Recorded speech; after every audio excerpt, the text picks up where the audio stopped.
today I teach you some topics from chapter 4, Industrial Revolution, Colonialism and Imperialism. And today's topic are key persons who changed our life drastically, reasons behind Industrial Revolution in England first, and Industrial Revolution gave rise to imperialism. There were some persons who changed our life drastically, and they were Thomas Newcomen, who was the first to use steam to do useful works. Then John Key, who made flying shuttle. Another important invention in that period was the spinning jenny made by James Hargreaves. John Stephenson, who was the first used locomotives to carry carriages over rails.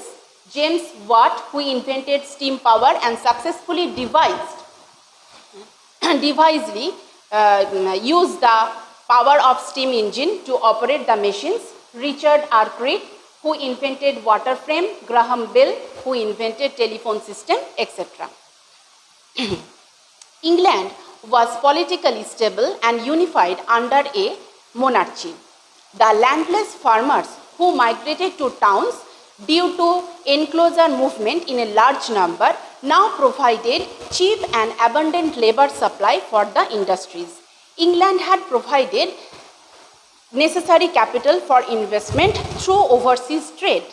Raw materials were easily available from the colonies. Thus, there were no dearth for the basic requirements for industrial revolution in England: raw materials, labor and capital.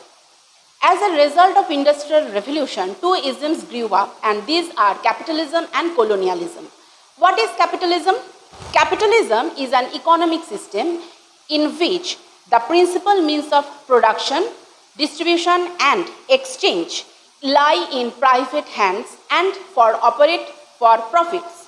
Thus, society is divided among two groups: industries owners and wage earners. Now, what is colonialism?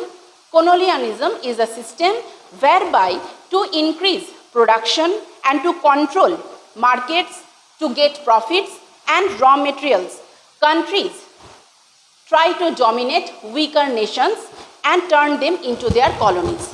Now, come to the third point: Industrial Revolution gave rise to imperialism. Two basic requirements for industrializations are regular supply of raw materials and markets to sell their finished products. To get their needs, industrialized countries like France, Germany, Italy, Japan, England, Britain started a scramble to establish their colonies in Asia, Africa and Latin America.